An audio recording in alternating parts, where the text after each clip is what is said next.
Est-ce que Dieu s'intéresse à moi personnellement?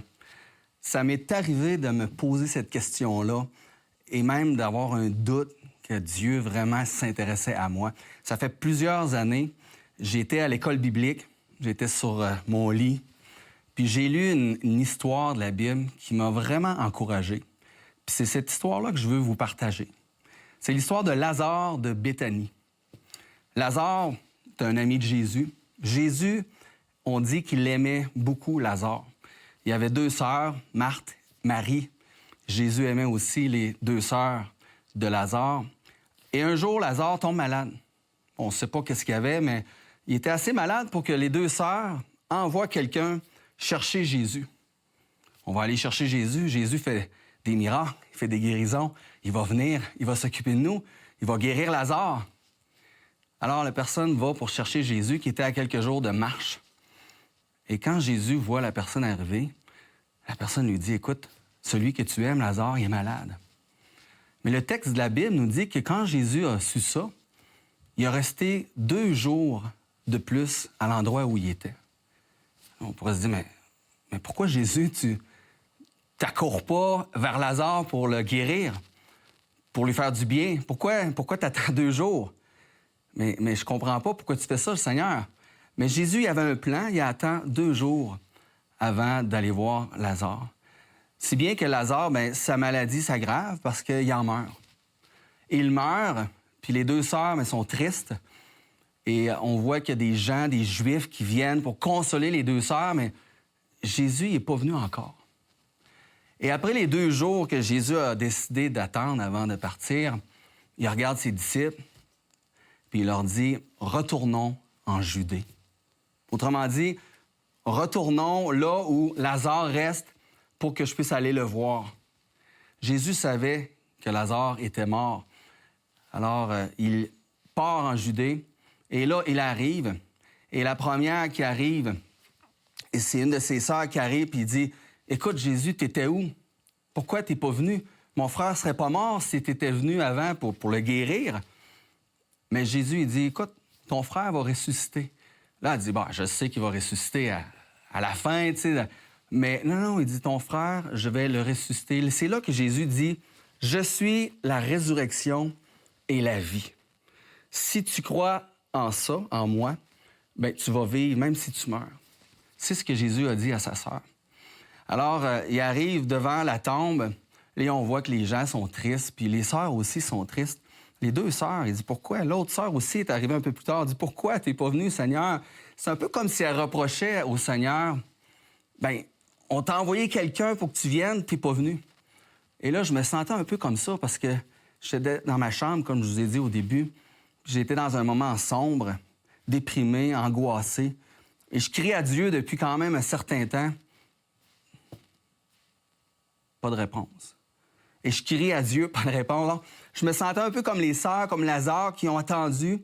Jésus ne vient pas. Mais pourquoi Jésus n'est pas venu? Pourquoi Jésus a attendu 2 jours? Jésus attendait que Lazare meure.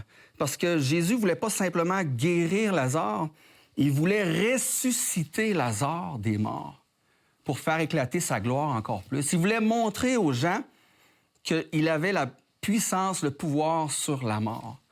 Alors Jésus arrive devant la tombe. Ça sentait déjà. Ça faisait 4 jours qu'il était là dans la tombe. Et là, il dit, Lazare sort. Et là, le miracle se produit. Lazare il est ressuscité. Et on a vu même quand Jésus arrive à la tombe, la tristesse. Jésus a même pleuré avant de le ressusciter. Donc, est-ce que Jésus s'intéressait à Lazare? Oui, il s'intéressait. Pourquoi il a attendu 2 jours? Pourquoi il a attendu? Il y avait un plan. Il y avait un plan plus grand que juste la guérison. Il voulait le laisser mourir et le ressusciter. Et parfois, notre perception à nous, on ne comprend pas. Pourquoi Dieu, tu ne réponds pas tout de suite? Pourquoi je prie, puis moi, je voudrais maintenant ça, comme ça, comme ça. Mais Dieu, il n'a pas les plans comme nos plans. Ses plans sont au-dessus de nos plans. Puis ça peut arriver que Dieu, des fois, il attend avant de nous répondre. Il nous laisse dans un moment difficile, mais un jour, il est là, puis il vient, parce que Dieu s'intéresse à nous. Alors, si vous êtes dans un moment angoissé, un moment où vous criez à Dieu et vous n'entendez pas de réponse, mais moi, je vous dis, persévérez, continuez à crier à Dieu, parce qu'un jour, le Seigneur Jésus va dire, retournons en Judée.